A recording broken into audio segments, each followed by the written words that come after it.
Hello, I'm Sridhar. In this video, I will I'm going to explain about the fuels topic. And now let us discuss the introduction of this fuel. Fuel is a combustible substance containing carbon as a main constituent, which on proper burning gives large amount of heat, which can be used economically for domestic and industrial purpose. So simply we can say it as a substance which on combustion gives large amount of heat is called as fuel. That heat can be used for the domestical domestical and industrial purpose. Example for the fuels are wood, charcoal, coal, kerosene, petrol, diesel, producer gas, oil gas, natural gas, etc.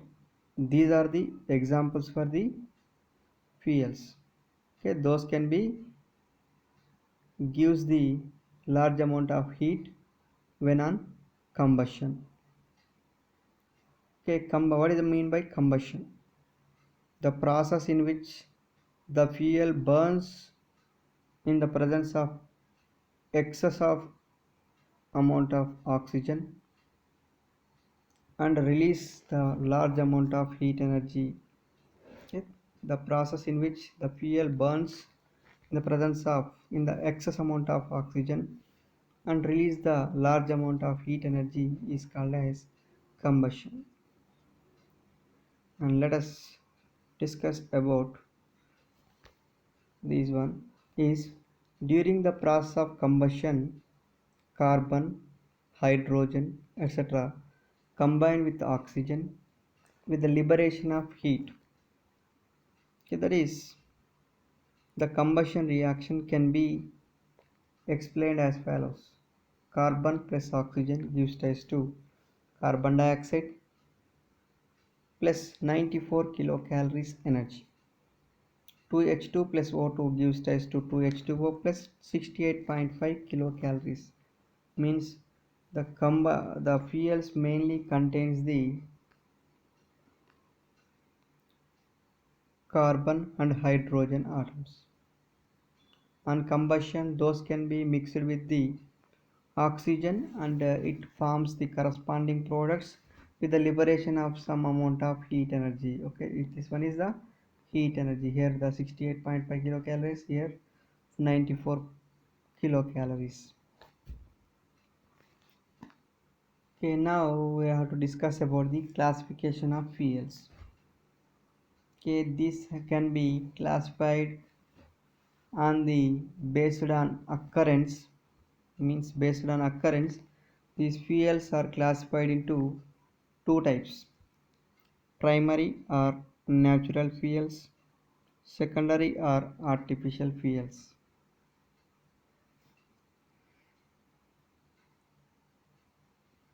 In examinations, they may ask as question classification of the fuels on occurrence, based on occurrence. Okay, that is natural fuels and artificial fuels. Natural fuels are found in nature. Artificial fuels are derived from the primary fuels. Okay, this is a one classification. And one more classification based on the physical state. These primary and secondary fuels may also be divided into three classes, namely solid, liquid, and gaseous fuels. Okay, based on occurrence, the primary and secondary fuels are further divided into three classes, mainly solid, liquid, and gaseous fuels. Okay, that can be observed in this chart. Based on the occurrence, this can be classified into two types, that is primary and secondary fuels. For example, for primary fuels or natural fuels, examples are wood, coal. Okay, these are available in nature, and from this we can extract the charcoal, petrol, etc., petroleum, etc.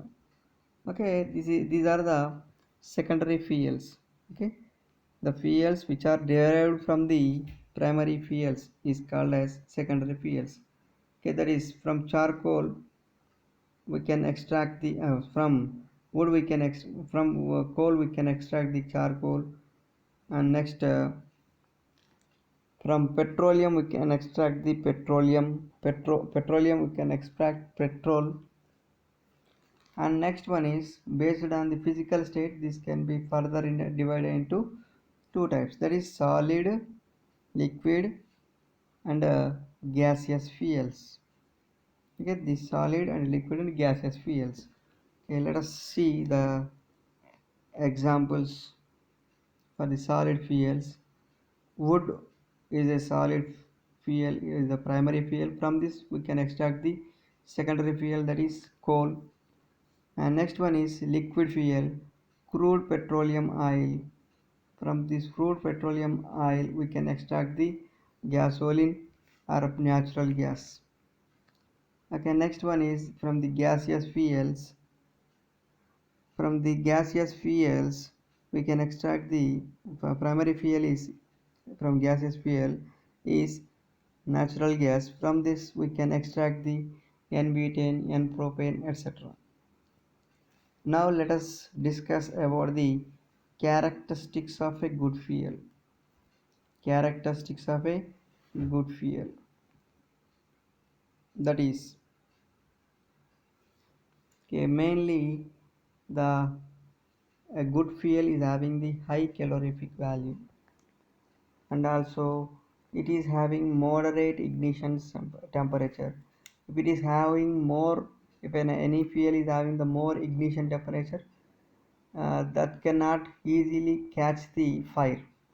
If it is having low ignition temperature, that can easily uh, catch the fire. But for good fuel it should have the moderate ignition temperature, and also low contents of non-combustible matters. And these good fuels are having low moisture content. And next these are free from objectionable and harmful gases like carbon monoxide, sulfur oxides, hydrogen sulfides. Now let us see the one more some more points. And it should have moderate velocity of the combustion, means it has continuous supply of the heat energy. The combustion should be controllable. Okay, when it is required, then we can uh, we can use the fire. When it is not required, we can stoppable capacity, we should have stoppable capacity. And next one is it is easy to transport and readily available at a low cost. Okay, the fuel must not have harmful impurities. Fuel should have low ash content. These are the some of the characteristics of the good fuel. Okay, now let us once again, I am repeating these characteristics. That is, these should have high calorific value, moderate ignition temperature, low content of non-combustible matters, low moisture content, free from objectionable and harmful gases like carbon monoxide, sulfur oxides, hydrogen sulfide. It should have moderate velocity of the combustion. The combustion should be the controllable. It is easy to transport and readily available at low cost. Fuel must not have harmful impurities. fuel should have low ash content. So these are the characteristics of a good fuel. In examination point of view, these are very important. And now let us discuss about the advantages of gaseous fuels. Gaseous fuels can be easily transported through the pipes. They do not produce any ash or smoke during the burning. Okay, these should have high calorific value than the solid fuels, and they have high thermal efficiency. Okay, these are the advantages of gaseous fuels. Okay, these advantages of gaseous fuels. And next one is the disadvantages of gaseous fuels are these are highly inflammable, and hence the chances of fire hazards are high. Since the gases occupy the large volume, they require large storage tanks. These are the disadvantages of gaseous fuels. Okay, now let's see the some terminology in this fuels topic. Now let us discuss about the calorific value. Okay, this the quantity of heat is liberated by the complete combustion of unit weight or volume of the fuel is called as calorific value. That is, the quantity of heat energy is produced by the complete combustion of one unit or volume of the fuel. And next one is calorie. Calorie is used for the measuring the quantity of heat, and it is defined as the amount of heat required to raise the temperature of 1 gram of water through 1 degree centigrade. This is the definition of the calorie. Okay, that is the amount of heat required to raise the temperature of 1 gram of water through 1 degree centigrade is called as. Next one is higher or gross calorific value. Okay, the total amount of heat produced when unit mass or volume of the fuel has burnt completely and the products have been cooled to 15 degrees centigrade temperature is called as higher or gross calorific value. In that case, when we take any amount of any 1 gram of water means fuel and combustion, it gives some amount of heat energy, and also it produces some products, and that produced products uh, have been cooled to 15 degrees centigrade at that time, that having the heat energy, and whatever the given heat energy previously by the burning of 1 unit mass of the fuel. Okay, those combination of that energy is called as higher or gross calorific value. Next one is lower or net calorific value. Okay, the heat produced when unit mass or volume of the fuel is burnt completely and products are permitted to escape is called as lower or net calorific value. In this case, when we take 1 unit mass of the fuel burnt completely until the products are permitted to escape, at that time fuel the fuel liberated energy is called as net lower or net calorific value. Now let us see some compositions and uses of the gaseous fuels. Now let's see the water gas. This water gas is also called as blue gas. Okay, this can be produced when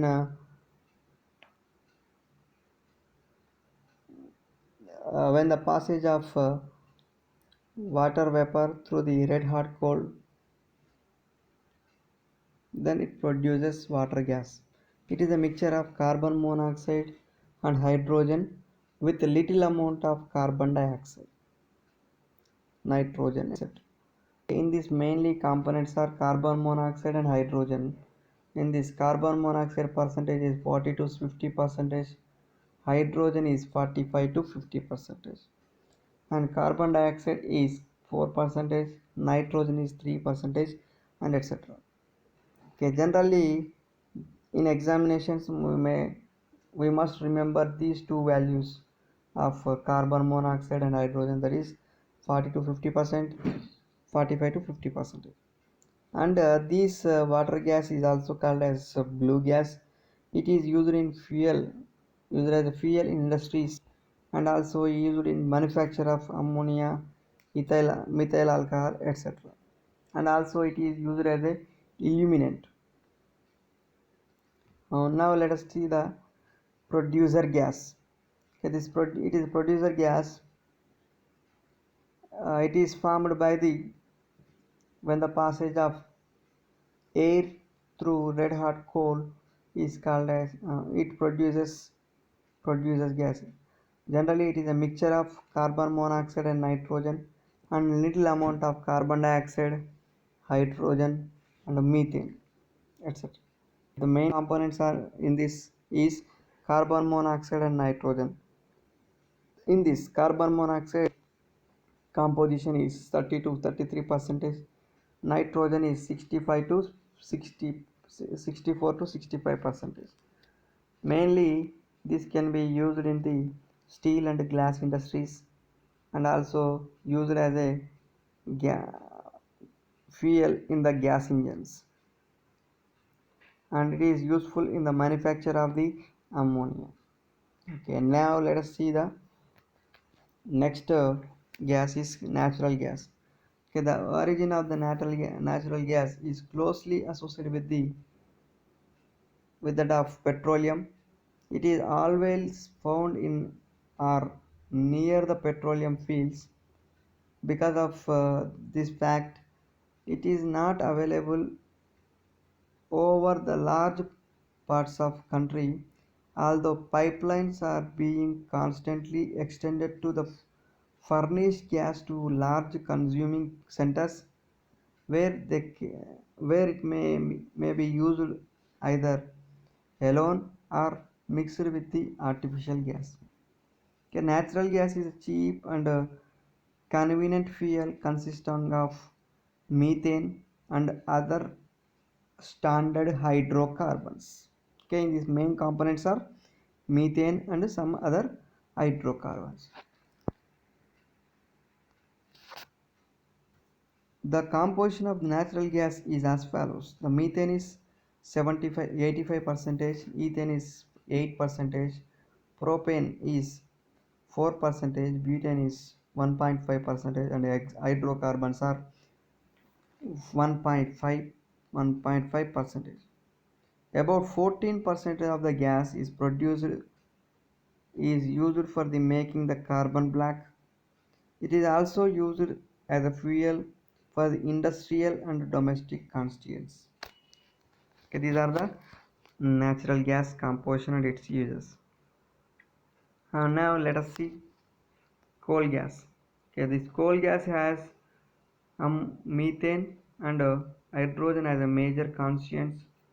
In that methane components percentage is 32 percentage, hydrogen is 47, carbon monoxide is 7 percentage, and also having nitrogen, carbon dioxide, ethylene, etc. are in lesser minor constituents.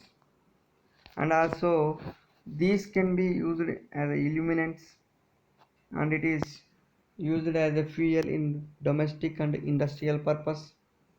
And also this coal gas is used as a reducing agent in the metallurgical processes like roasting, calcination, etc. And next one is biogas. Mainly it is produced by fermentation of cow dung by the bacterial action in the absence of oxygen, that is then it produces. Okay, next one is the composition of the gopher gas is mainly methane, that is 50%, carbon dioxide is 35%, and other hydrocarbons are other gases are there, that is are those are lesser in the percentage, that is nitrogen, hydrogen, etc. Mainly this biogas is used for the domestic and lighting purpose. In the domestic cases it is useful for the heating.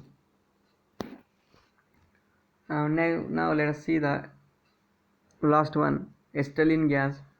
Okay, this acetylene gas is produced by the hydrolysis of calcium carbide with water, that is CaCa2 plus CH2O used as to ethylene plus calcium hydroxide. This can be used in the oxyacetylene torch along with oxygen for cutting and welding of metals. And this acetylene gas is used as an illuminant in cycle lamp, lighthouse, etc. Okay, next it is used in the manufacture of the acetic acid, ethyl alcohol, and plastics like PVC, Orlan, etc. These are the uses of the acetylene gas. Okay, in this period we learned about the what is the fuel, what are the classification of fuels based on occurrence and physical state along with examples. And also we discussed about the what are the characteristics of a good fuel, and also we discussed about the advantages of gaseous fuels and disadvantages of gaseous fuels, and also we discussed some examples of gaseous fuels composition and their uses. And now let us see some quiz questions on this topic. Fuels are classified as primary and secondary fuel based on the dash capacity to burn, availability, state, and occurrence. The right answer is D, occurrence. Already we discussed this one. Based on occurrence, fuels can be classified into primary and secondary fuels. Okay, which form of the fuel is used as a domestic form of fuel? Wood, bituminous coal, dung cake, anthracite coal. The right answer is mainly we can use it as wood. A is the right answer. Thank you.